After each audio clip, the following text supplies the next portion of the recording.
কাঁচা লঙ্কার official YouTube চ্যানেলে সবাইকে জানাচ্ছি একটা ওয়ার্ম ওয়েলকাম। আশা করি আপনারা প্রত্যেকে খুব ভালো আছেন। আজকে একটা খুব সহজ, খুব সিম্পল একটা চিকেনের রেসিপি আপনাদের সাথে শেয়ার করব। নামটা দেখে বুঝতেই পেরে গেছেন, আজকে আদা দিয়ে চিকেন বানাবো। তাই বলে কি আদার সাথে আর কিছু দেব না?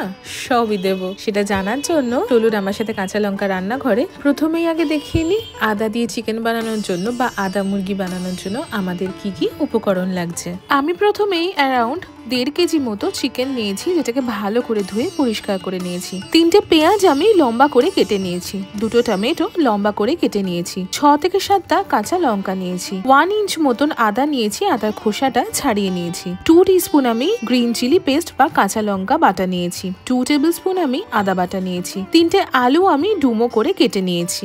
1 টেবিল স্পুন আমি জিরে গুঁড়ো নিয়েছি। 2 teaspoon Kashmiri red chilli powder নিয়েছি। 1 টিস্পুন লাল লঙ্কার গুঁড়ো নিয়েছি। 1 টেবিল স্পুন আমি ধনে গুঁড়ো নিয়েছি। 1 টেবিল স্পুন হলুদ গুঁড়ো নিয়েছি। 1 টিস্পুন আমি গরম মশলার গুঁড়ো নিয়েছি। ফ্রেশ কিছুটা ধনে পাতা নিয়েছি। স্বাদ মতন চিনি নিয়েছি আর স্বাদ মতন নুন নিয়েছি। আর কোনো উপকরণ লাগছে না, মাত্র এই কটা উপকরণেই তৈরি হয়ে যাবে আজকের আমাদের রেসিপি আদা চিকেন বা আদা মুরগি। খুব সহজ একটা রান্না, কোনো ম্যারিনেশনের প্রয়োজন নেই। চলুন এবার আমার সাথে কাঁচা লঙ্কা রান্নাঘরে রান্নাটা শুরু করে ফেলি। রান্না শুরুর প্রথমেই আমি একটা কড়াই নিয়েছি। কড়াইতে আমি 3 to 4 টেবিল স্পুন মতো সর্ষের তেল খুব ভালো করে গরম করে নেব। এই রান্নাটা কিন্তু অবশ্যই সর্ষের তেলেই করবেন। তেল ভালো করে গরম হলেই সামান্য একটু নুন আর সামান্য একটু হলুদ গুঁড়ো ভালো করে ছড়িয়ে দেবো। এবার কি করব বলুন তো? হ্যাঁ, ঠিক ধরেছেন, আলু ভাজবো। একে একে আমি কেটে রাখা আলুগুলো দিয়ে দিলাম। আলুগুলোকে কিন্তু ভালো করে একটু ভেজে নেব, তবে ওভার ফ্রাই কিন্তু করব না। অন্যদিকে কিন্তু আমি জল গরম করতে বসিয়ে দিলাম। আমরা বাঙালিরা কিন্তু কোনো মাংসের ঝোল বা মাংসের কষায় আলু ছাড়া খাওয়া একদম পছন্দ করি না। আমার এখনো মনে আছে, আমাদের সোমবারে স্কুলের টিফিন থাকতো মাঝে মাঝে রুটি আর রবিবারের মাংসের ঝোল আর আলু। মাংসটা অবশ্য থাকতো না। আপনাদের কি এরকম কোনো স্মৃতি আছে? থাকলে কিন্তু অবশ্যই জানাবেন। দেখুন, আপনাদের সাথে গল্প করতে করতে কিন্তু আলুটা ভাজা হয়ে গেছে। আমি কিন্তু আলুটা একদমই ওভার ফ্রাই করিনি। ভাজা আলুটা আমি একটা পাত্রে তুলে রাখছি। এবার ওই সেম তেলেই আমি প্রথমে দিয়ে দিলাম স্বাদ মতন চিনি। চিনিটাকে কিন্তু আমি এখন ক্যারামেলাইজ করে নেব, তবে চিনিটাকে কিন্তু পোড়াবো না। ক্যারামেলাইজ করা আর পুড়িয়ে ফেলার মধ্যে কিন্তু একটা পার্থক্য আছে। চিনিটা ক্যারামেলাইজ আমরা কেন করি, সেটা হচ্ছে গ্রেভিতে বা ঝোলে ভীষণ সুন্দর কিন্তু একটা রং আসে, সেই জন্য করি। চিনিটা ভালো করে ক্যারামেলাইজ হয়ে গেলেই আমি পেঁয়াজ কুচিটা দিয়ে দিলাম। পেঁয়াজটাকে কিন্তু এবার সুন্দর করে আমাদের একটু ভেজে নিতে হবে, তবে পেঁয়াজ ভাজার সময় সামান্য একটুখানি নুন আমি উপর থেকে ছড়িয়ে দিলাম।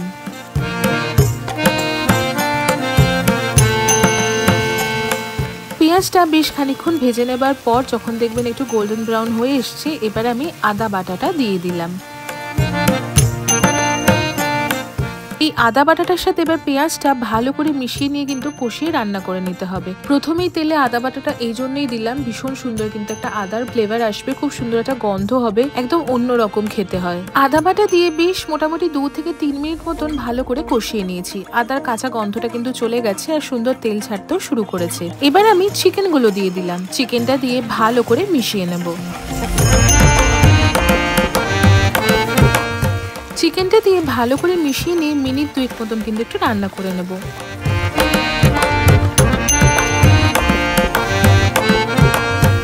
মিনিট 2 পরে আমি কাঁচা লঙ্কা বাটা দিয়ে দিলাম। আবারও ভালো করে সবকিছু মিশিয়ে নিয়ে কষিয়ে রান্না করে নেব বেশ খানিকক্ষণ। প্রত্যেকটা রান্নাতে কিন্তু কষানোটা খুবই ইম্পর্টেন্ট। আমি প্রতিদিনই আপনাদের সাথে যখনই কোনো রেসিপি শেয়ার করি, আমি সবসময় বলি মশলা কিন্তু ভালো করে কষাবেন, তাহলে কিন্তু রান্নার স্বাদ আসবে। আমি মোটামুটি মিনিট 5 মতন ভালো করে কষিয়ে নিয়েছি। কষিয়ে নেবার পর এবার আমি কেটে রাখা টমেটোটা দিয়ে দেব। টমেটোটা দিয়ে চিকেনের সাথে ভালো করে মিশিয়ে নিয়ে টমেটো গলে আসা পর্যন্ত কিন্তু রান্না করে নেব। দেখুন, চিকেন থেকে কিন্তু নিজস্ব চিকেনের একটা জল ছেড়েছে আর টমেটোটাও কিন্তু গলে এসেছে। আমি দেখি অনেকেরই একটা কমপ্লেন থাকে, যারা নতুন নতুন রান্না শিখছে, যতই কষাই না কেন সেরকম রং আসে না। সেরকম রং আনার জন্য কিন্তু রান্নার কিছু কিছু স্টেপ আছে। যেমন এই যে আমি প্রথমেই আগে কাশ্মীরি রেড চিলি পাউডারটা দিচ্ছি, এতে কিন্তু রান্নাতে ভীষণ সুন্দর একটা রং আসবে। তারপর আমি দিলাম ধনে গুঁড়ো, দিলাম জিরে গুঁড়ো, দিলাম রেড চিলি পাউডার বা লাল লঙ্কার গুঁড়ো,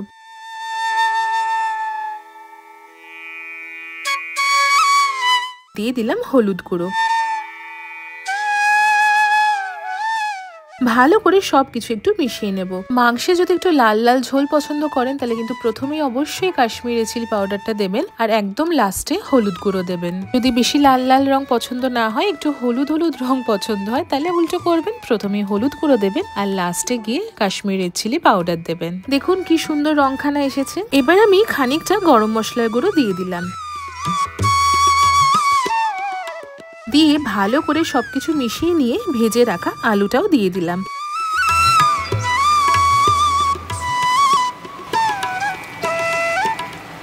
আলু দিয়ে আবারও মাংস ভালো করে কষিয়ে নেব আরো 4 থেকে 5 মিনিট মতন।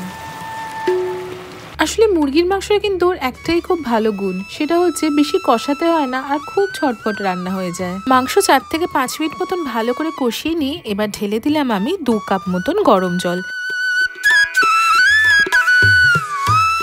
2 কাপ মতো গরম জল হলে কিন্তু আমার মাংসটা প্রপারলি সেদ্ধ হয়ে যাবে, আলুও সেদ্ধ হয়ে যাবে। আমি ঠিক যতটা ঝোলের আমার প্রয়োজন ততটাই হবে। আপনারা যদি মনে করেন যে বেশি ঝোল পছন্দ করছেন না, 1.5 কাপ জল ব্যবহার করতে পারেন। আর যদি মনে করেন আরেকটু বেশি ঝোল ঝোল করবেন, তাহলে জলের পরিমাণটা আরেকটু বাড়িয়ে দেবেন। তবে অবশ্যই কিন্তু গরম জলই ব্যবহার করবেন। ঝোলটা একটু ফুটুক, ততক্ষণে আমি কয়েকটা কাঁচা লঙ্কা নিয়ে সেটাকে একটু চিড়ে নেব। চিড়া কাঁচা লঙ্কার ফ্লেভারটা কিন্তু মাংসের ঝোলে ভীষণ ভালো লাগে। লঙ্কাটা চিড়ে নিয়ে আমি দিয়ে দিলাম।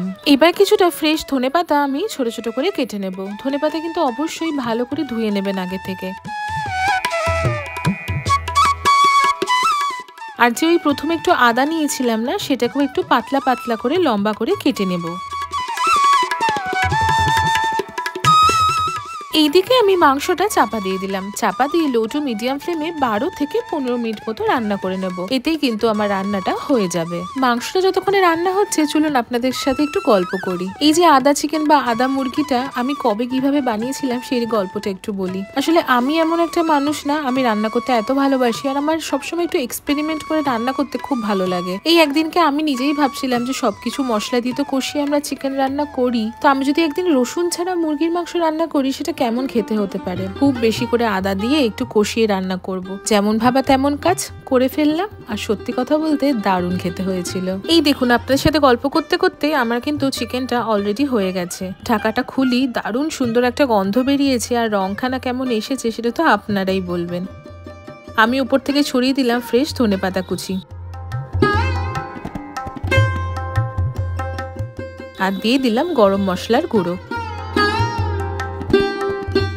চলুন এবার গরম গরম সার্ভ করি। আমি সার্ভ করছি গরম গরম আদা মুরগি বা আদা চিকেন। ওপর থেকে ছড়িয়ে দিলাম আমি কেটে রাখা আদা। বিশ্বাস করুন, গরম গরম ভাতের সাথে এই মুরগির ঝোল আর একটুখানি লেবুর রস, আর কিচ্ছু লাগবে না। এই রবিবার বাজার থেকে চিকেন কিনে এনে এইভাবে আদা চিকেন বা আদা মুরগিটা বানাবেন, আর আমাকে কিন্তু কমেন্ট সেকশনে অবশ্যই জানাবেন আপনাদের আজকের এই রেসিপিটা কেমন লাগলো। আশা করি আপনাদের আজকের এই রেসিপিটা খুব ভালো লেগেছে। যদি ভালো লেগে থাকে তাহলে অবশ্যই আমাদের চ্যানেলটা সাবস্ক্রাইব করবেন, আমাদের এই ভিডিওটা লাইক করবেন, আর এই ভিডিওটা প্রত্যেকের সাথে শেয়ার করবেন। দেখা হচ্ছে আবারও একটা খুব সুন্দর রেসিপির সাথে। ততক্ষণের জন্য প্রত্যেকে খুব ভালো থাকবেন, সুস্থ থাকবেন, আর কাঁচা লঙ্কাকে এভাবেই ভালোবাসা আর সাপোর্ট দিতে থাকবেন। See you soon and happy cooking.